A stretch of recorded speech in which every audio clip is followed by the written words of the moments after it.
Hi, I'm John Schroyer with the Colorado Springs Gazette. I'm here with Associate Political Science Professor Joshua Dunn of the University of Colorado Springs, and we're going to be talking about the two major political issues facing voters today on Election Day, which is Amendment 66 and Proposition AAA. Amendment 66 is a $950 million tax hike, an income tax increase to help fund education. Proposition AAA would impose a sales and excise tax on recreational marijuana sales in the towns and municipalities where that's going to be illegal.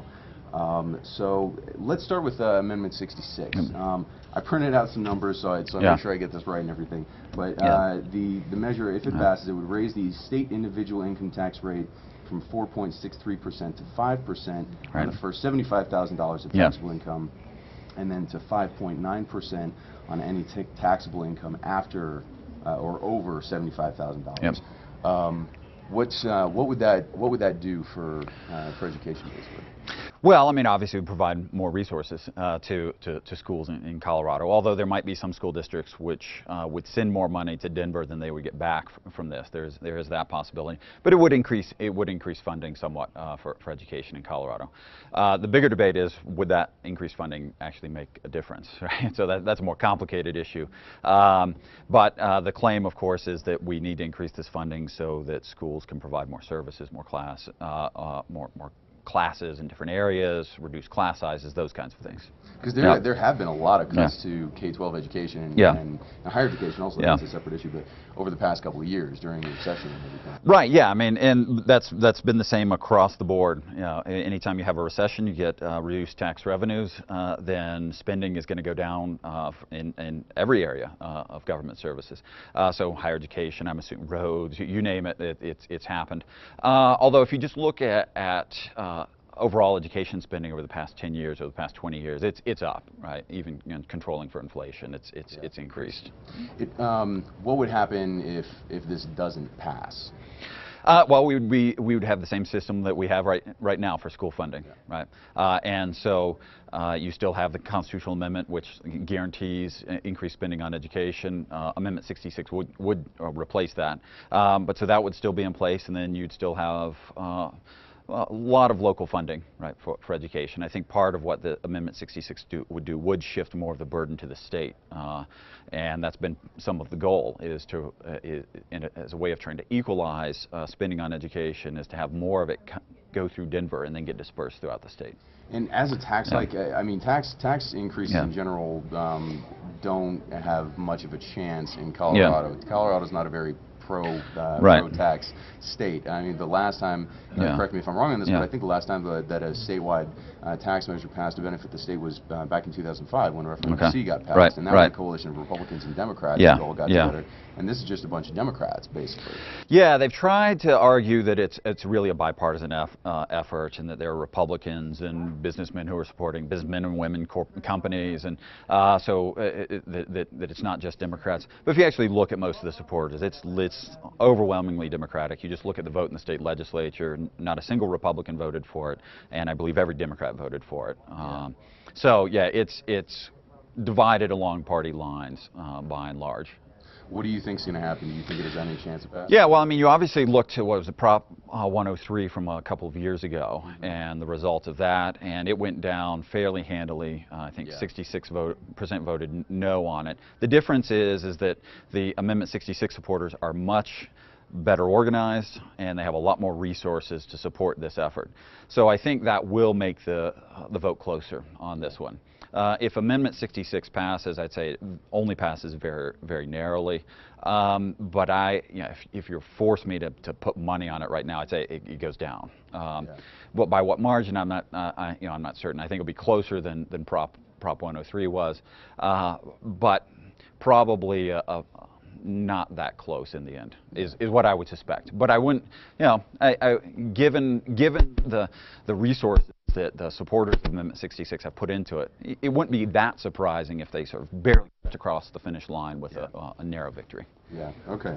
All right, that's Amendment 66. Yeah. The next one we have Proposition AAA, which is the measure regarding retail sales for marijuana, recreational sales. Right.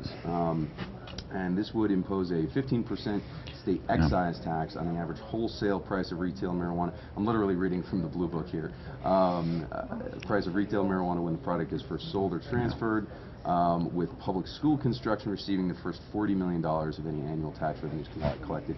The measure would also impose a 10% sales tax on retail marijuana and retail marijuana products, like things like edibles, in addition to the 2.9% existing state sales tax.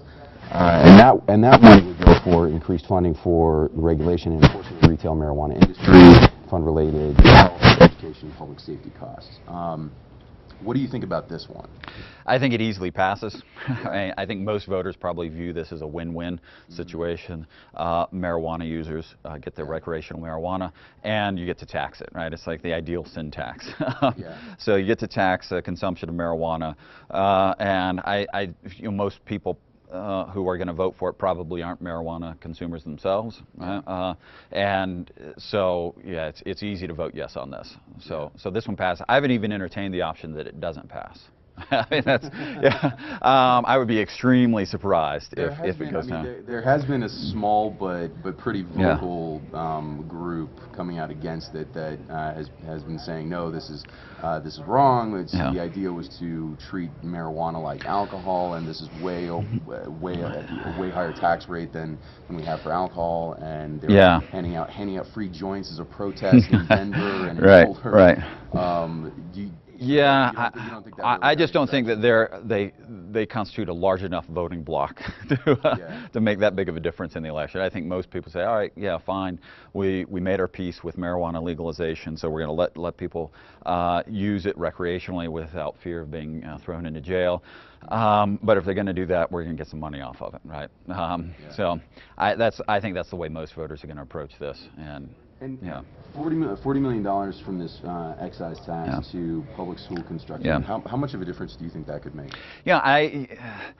Obviously it's going to make some difference. Capital projects. You probably have to talk to someone, say, from D11 or another school district about, well, what kind of, when you just look at what your capital needs are, right? How big of a dent would that, when you look at how much is going to come out of the state from that? And I'm just not certain. It will certainly make some difference. And that is an area where schools have said that they've really lost out over the past few years, is keeping up with their capital needs. So it will matter. And one of the amusing parts of this, to me, actually, is that a bunch of high-profile political figures who were against Amendment 64 have come out very publicly in favor of Proposition AA, including the governor, the attorney general, a whole lot of other politicians. Oh, sure, yeah. I mean, and it makes sense. That I think it is that, well, if we're going to have marijuana legalization, there are going to be certain costs associated with that, and so we need to make certain that we're getting a sufficient cut of tax revenue off of it in order to make it worth our while to actually have legalized marijuana in this state. So. All right. Okay. Any last thoughts on these two? Sure. What do you expect to see today? Yeah. I mean, I think there are a couple of things with. I think Amendment 66. That's obviously the biggest one. One thing that hasn't gotten a lot of attention from this, but I think it's a very important part of Amendment 66, is actually requiring at least 43% of all expenditures be committed to education. That's a very. It hasn't gotten nearly as much attention as just the tax increase. But the reason that's important is that there are a lot of people who don't like Tabor because it really binds the hands of the state legislature and really controls what they can do significantly. But a lot of those same people are supporting Amendment 66. And if you think that the state legislature should have greater flexibility, that is part of why we have representative government, to make these difficult choices about how to allocate resources, this strikes me as kind of strange. Because why would you want to force the legislature to commit at least 43% of all revenue to education? Because we don't know what's going to happen in the future.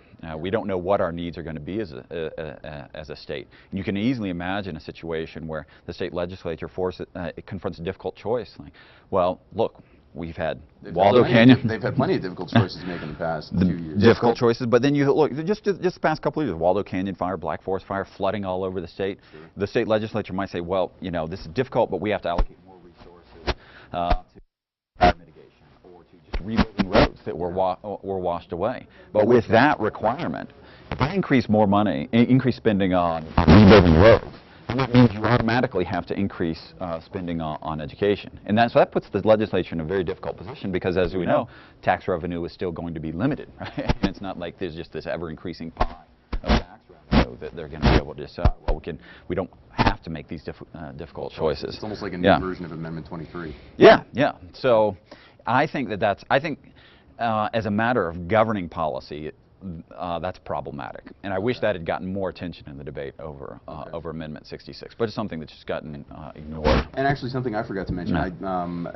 My understanding of it also is that Amendment 66, if it fails this year, they can still put it on the ballot again 4 more times. I believe that's the case. You know, if it loses, whether or not they do that in the future will kind of depend on the margin here. You know, anyway, they can build political coalitions. Right. And raise a lot of so they've gotten a lot of money from Bloomberg, Gates, and those. Are those people going to be willing to put their money back in if this goes down by a comfortable margin? Yeah.